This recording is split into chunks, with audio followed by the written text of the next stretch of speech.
Hello and welcome to Gen Ed. It's your general education YouTube channel. Now we will talk about the experiences of the Chinese in the Philippines during the 1593 to 1892. This is a history subject. Now we will talk about the content on this. We will have gaps and limitations, the chronological events, then I'll give you some analysis, and then the conclusion, gaps and limitations. Due to the limited time and resources, the researcher found it in secondary books and some theses and researches from other researchers. And the report didn't include the Chinese pirates who raided in the Philippines during 1600s. These are the chronological events. First, we will talk on 1593, tension between the Chinese and the Spaniards. When 200 tension between the Chinese and Spanish, 250 Chinese and the governor Gomez Perez das Marinas, as they were forced to row the ship of the governor general as the governor planned to invade Moluccas during those times. Now he ordered Chinese contractors to work under the Philippine, and as they were paid 2 pesos per month, they worked as rowers. They row the ship. And then during the October 17, the workers decided to stage an uprising. On the October 25 nighttime, Las Marinas got killed. In 1880, Spanish crew were killed. With those times, there are bad weather as the Chinese mutineers arrived in Ilocos region, and they got ambushed by the natives. Only Juan de Cuellar and the secretary of the governor and the Franciscan Montilla survived, as the remaining Chinese went back to Vietnam. Went back to China, but rerouted to Vietnam. 1594, the son of the late Gomez Perez das Marinas, Luis Perez das Marinas, gave baptismal to the Chinese Dominicans, which they will be in charge of the converting of the Chinese. Now, the Binondo is the first place under the patronage of San Gabriel. Later, it was changed to the Our Lady of the Most Holy Rosary. Now, the non-Catholic Chinese were restricted to those places as they stayed on the Parian, where the market outside walled city of Intramuros.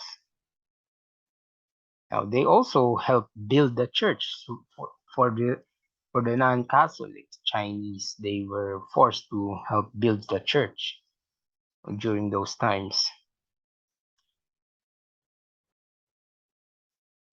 Now, in 1603, another event of 1603, 3 mandarins arrived in Manila as an audience to the governor, as they gave the letter to him signed by the military chief of Fujian. They wished to verify the existence of the Cavite, which believed have 100,000 tiles of gold plus 300,000 taels of silver. And they just want to explore, because they said, from this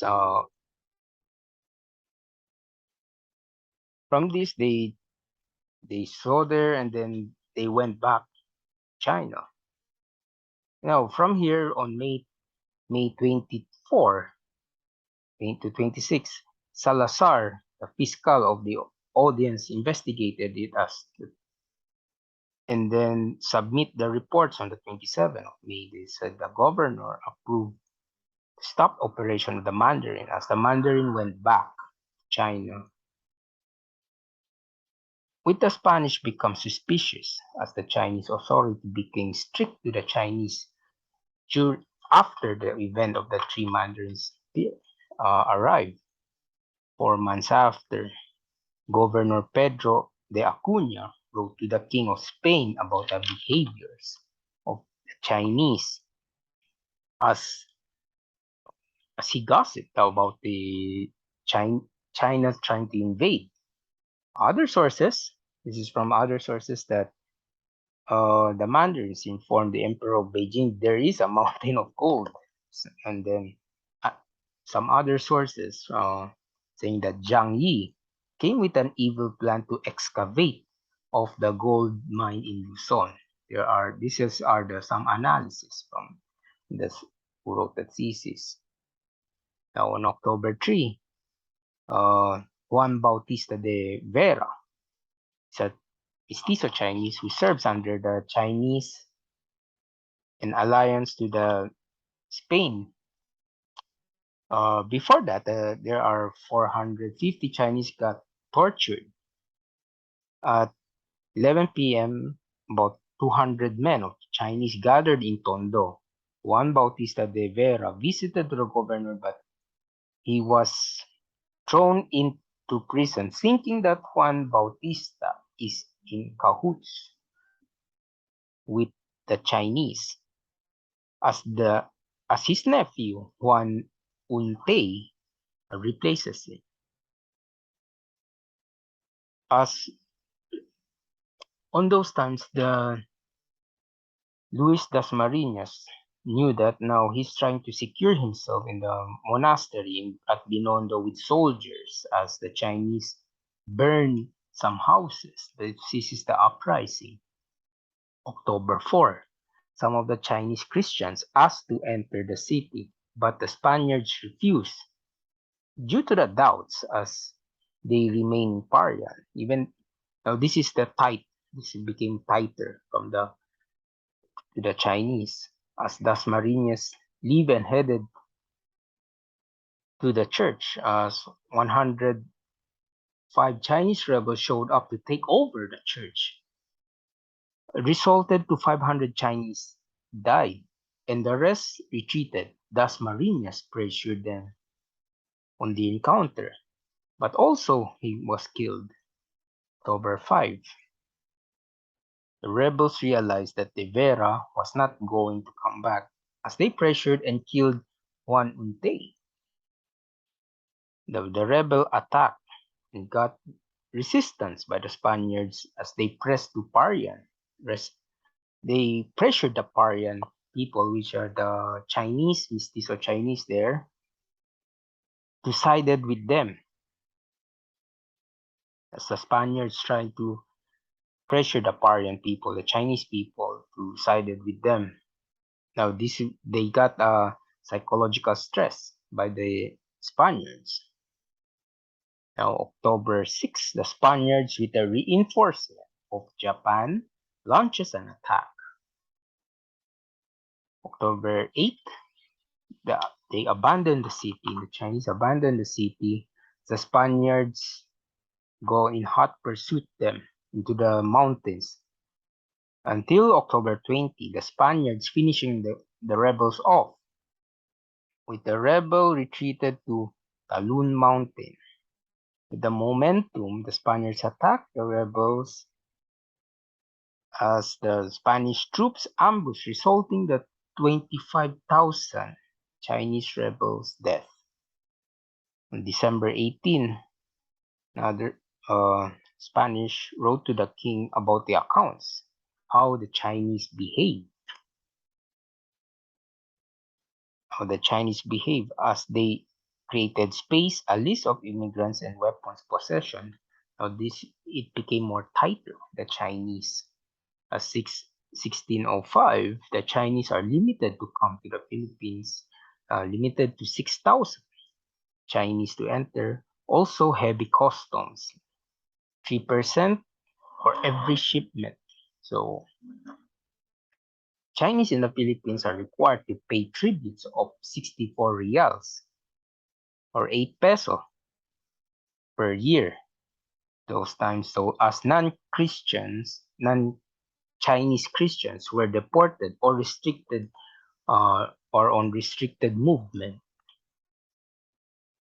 1627.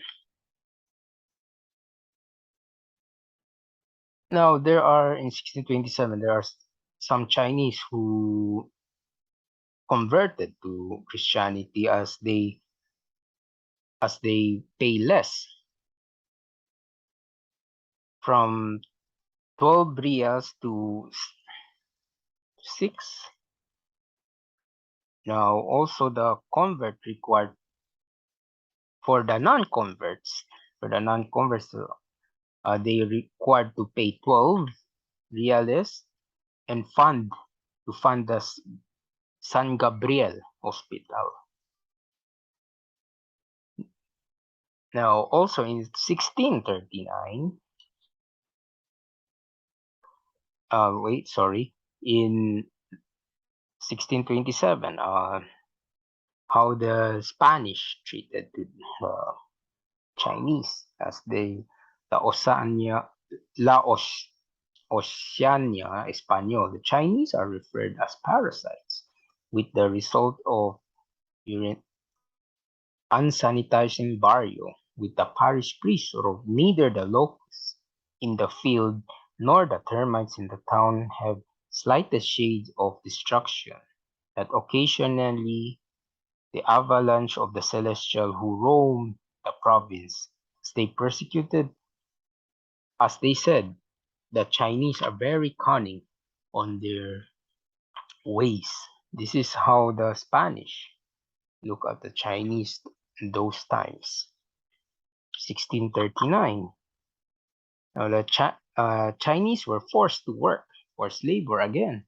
The crown land in Laguna under the harsh condition the Chinese proceed to Manila and then they protest again. Manila Chinese protesting against the arbitrary tax demand, so the high tax by the Spanish government. As the Spanish locals and Japanese refuses these protesters, again killing 20,000 protesters again despite the harsh treatment. Even this harsh treatment, Chinese kept coming from China. In 1727, now we are talking Manila. Now we go to the Mindanao area, Sulu. In Sulu there's a Sino-Sulu, the Chinese-Sulu trade, a diplomatic activity and trade between the China and the Sultanate of Sulu. He said the junks destined for Sulu could pass by Manila, so which is why some Chinese just stay in Parian and then pass by Panay. So which is what as they trade porcelain and earthenware in Sulu. More so if you see in 1727 more in Sulu they traded more than and how they just go for just for business purposes. 1741. Now the Spanish government now recognizes the mestizo as recognizing to distinct the elements of the Philippine society. Now the segregation between the Chinese and Chinese Catholic and non-Catholic Chinese, and also recognizing the mestizo in 1750. 1750 to 1766. Now this is when Chinese coming with again with a minimum because the following expulsion of the year, Chinese got expelled. Who are the Chinese got expelled? Those are the non-Catholic Chinese. Again, they got expelled. But as they got only minimum Chinese coming in from China to the Philippines at first. 1790,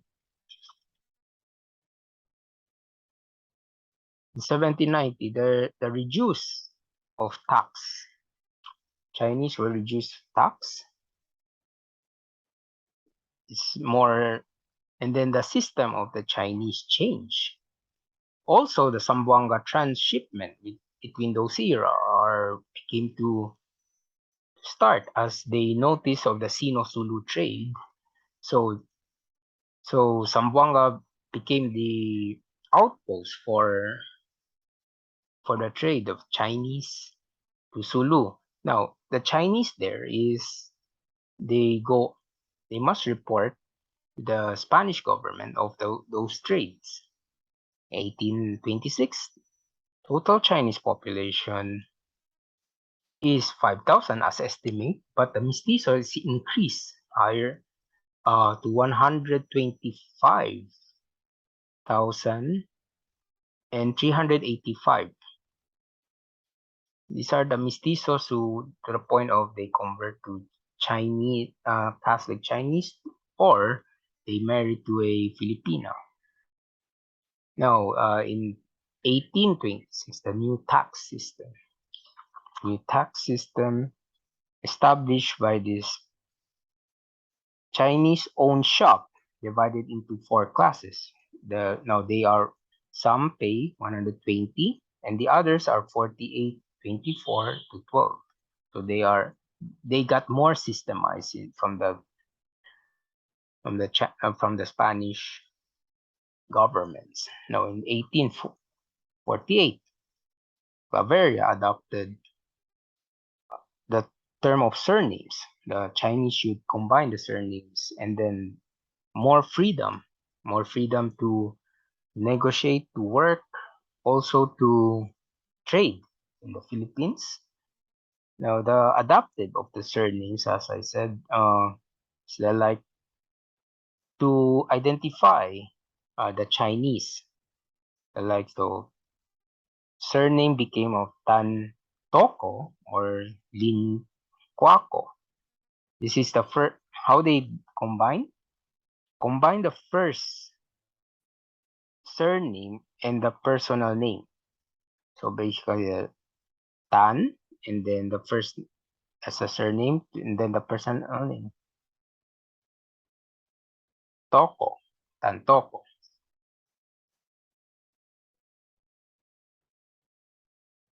So this is for the Spanish government to track easier on the Chinese.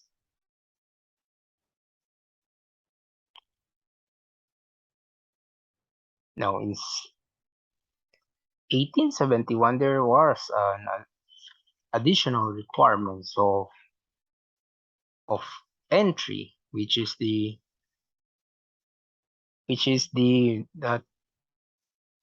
Chinese should have documents. She must have some additional documents. No, it's just a minimum document. So in 1877, more Chinese mestizo increased. Chinese on 23,000, but the Chinese mestizo increased to 2,900,000. Now in 1892, only Catholic Chinese and Chinese mestizo can marry a local woman in church, so they can be a citizen of the Spanish colony or the Philippines. Now let's go for the analysis. If you notice, more hard labors during the 1593, the Chinese have experienced hard labor, and then Catholic Chinese has tax-free. 1603, the Spaniards have massacred, also pressured the Chinese.